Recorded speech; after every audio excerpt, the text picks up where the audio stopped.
Bonjour. Voici 2 semaines. Je disais ma façon de penser sur l'attribution du marché de l'eau de Nîmes Métropole à la société arrivée pourtant en dernière position des 3 offres sur le seul critère du prix.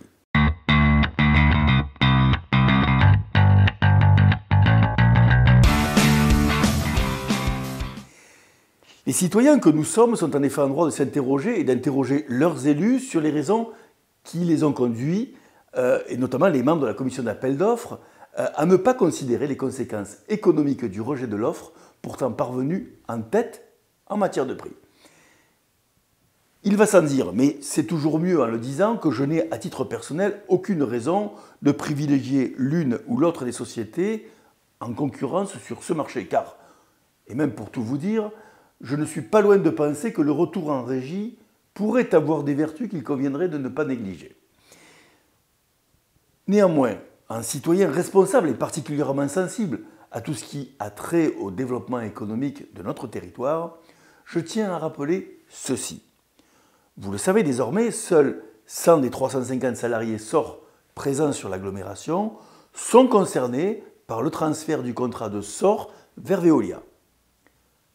Ainsi, les 250 autres attachés à des missions du siège ou de la direction régionale sud-est ne sont pas liés à l'exécution du dit contrat.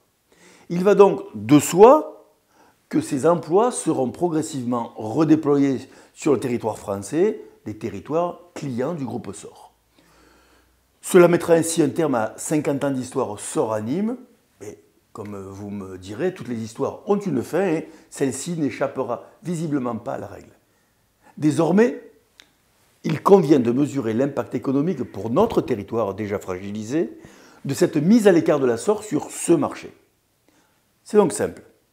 250 salariés à 2 000 € net de salaire moyen sur 12 mois, soit 6 millions d'euros de pouvoir d'achat annuel, en moins dans les caisses de l'économie locale, dans nos commerces, chez nos artisans, dans nos clubs.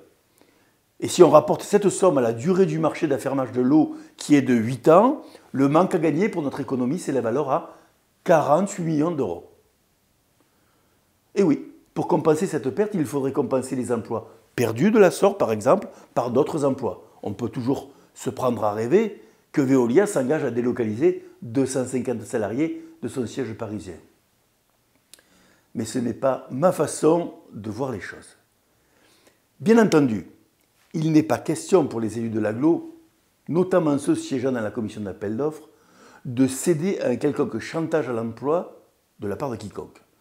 Néanmoins, lorsque la société écartée SOR en l'espèce est celle qui était la plus avantageuse en prix pour la collectivité, et que les conséquences par ailleurs de sa mise à l'écart pourraient se chiffrer sur la durée du contrat à 48 millions d'euros comme nous venons de le voir, vous avouerez comme moi qu'il convient de s'interroger sur ces fameux critères techniques qui ont fait basculer l'affaire au profit de Veolia. Car à ce niveau d'enjeu, les offres techniques sont sensiblement les mêmes, à quelques virgules près.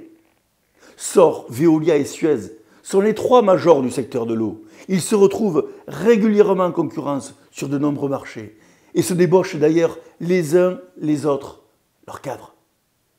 Il y a 2 semaines, j'ai interrogé ici même le président de Nîmes Métropole sur ma vidéo. J'attends d'ailleurs toujours sa réponse. Il n'est visiblement pas encore sorti du tuyau dans lequel il est cette fois entré. Mais aujourd'hui, je veux m'adresser à vous, vous commerçants, artisans, responsables associatifs et plus généralement habitants des communes de l'agglo. Exigez de vos maires et de vos représentants à Nîmes Métropole une transparence totale sur l'attribution de ce marché qui pourrait demain vous coûter, nous coûter très cher. Je vous laisse réfléchir là-dessus. À la semaine prochaine. Bye bye.